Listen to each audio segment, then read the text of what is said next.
The history of this building actually dates back to the beginning of the city. And when you look at everything that has gone on there, from Case to Western Publishing to storage and now to an empty building.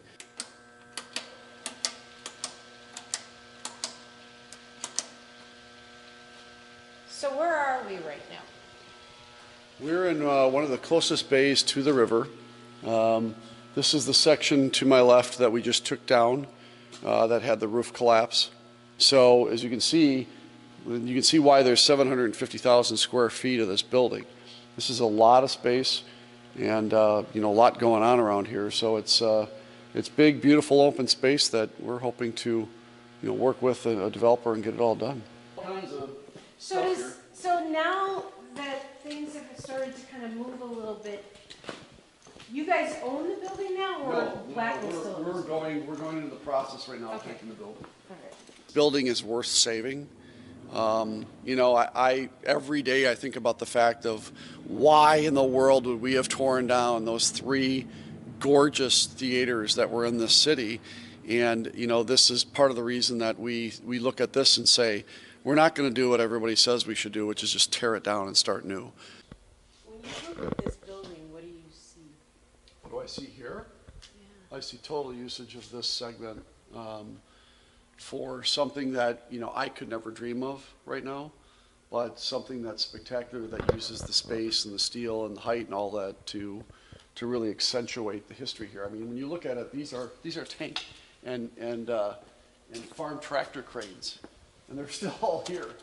So these would load up multi-1,000-pound vehicles and then put them on transports and rails that used to take them to their destination. This is all the stuff that was left over from the folks that warehoused it here. Over 400,000 square feet of stuff. Most of this is dollar store stuff.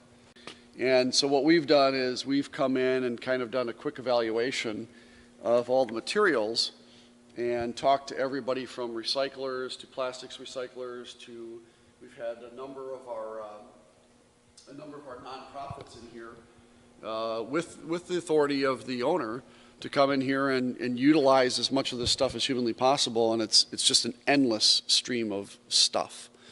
So this is actually one of the smallest locations. The other locations that you'll see are just pallets and pallets and pallets of merchandise. But most of the stuff is outdated. A lot of it is endless, like baskets and things like that, but some of the materials are just outdated. Trying to get somebody in here, working with somebody to try to find a way to get some volunteers or some people that need some help in some jobs and some funds to help them, survive, to come in here and work with us to do a lot of recycling and reuse of the product, so that this isn't all just thousands and thousands of tons of stuff going in the landfill. So why does the city have to deal with this? Well, we're doing it to be, number one, good stewards, but number two, because one way or another, the new developer is going to have to deal with it, or we're going to have to deal with it. So what we're trying to do is put people together to solve a problem. And it's not the city spending money to do that. It's just trying to organize to get people together to solve a problem. And maybe at the same time, getting some opportunities for, the perfect example is, as we went through the bays and bays and bays of this material, we found thousands of pounds of books. So we brought Julia Burney's team in here, and they've evaluated everything, and they found that there's truckloads of books that they can use out of here to help in their Cops and Kids program.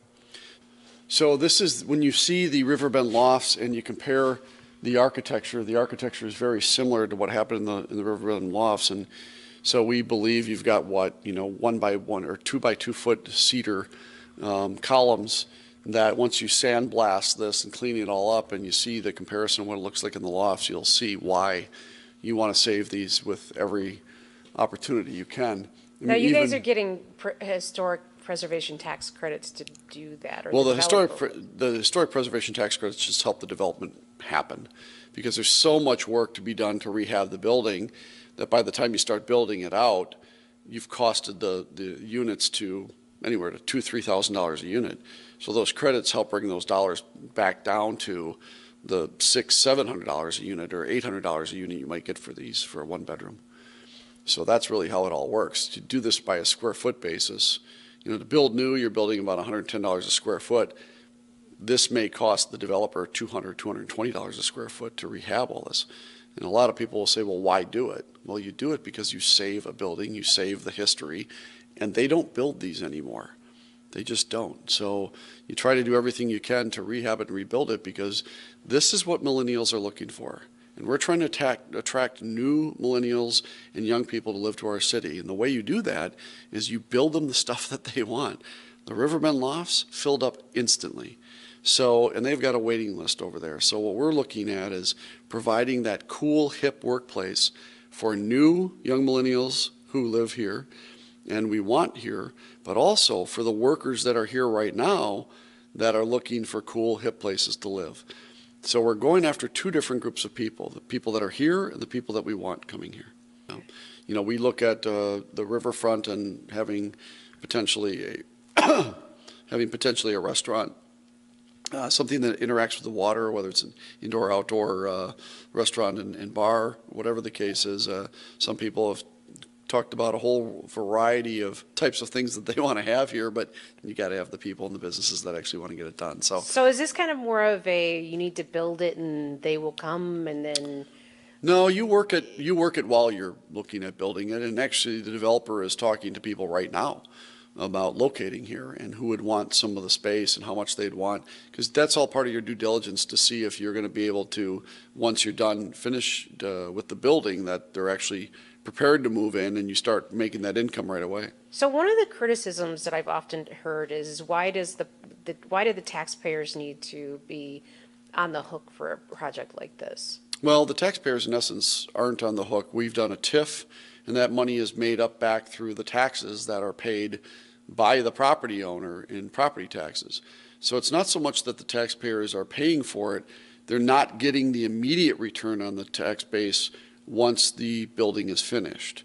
So the way TIFs work are they take all the taxes that the owner is paying on the property once it's done, and that goes back into paying off the loan versus paying down the property tax base from a whole as a city. So it's not so much that the taxpayers are paying for it as they're giving up some of that tax money, the property tax money, to get the building done. The people that are really going to benefit from this are the city's immediate return on the people that are living here, buying, shopping, eating, drinking, doing whatever in our city. And then the next mayor, whoever it's going to be, is going to be happy because once they've paid off the TIF, all that revenue will be coming back to the city. So, this is the way you redevelop in cities. Cities don't have a lot of options, and with the state mandates and the limits on the cities with the funding, we don't have many options. So what we have to do is we have to get very creative. We have to utilize the resources that we have to develop anything. If you don't, well, that's where we were in 2009. People sat around and watched and looked and wondered what they were going to do. We decided that we were going to go in a different direction in 2009. So.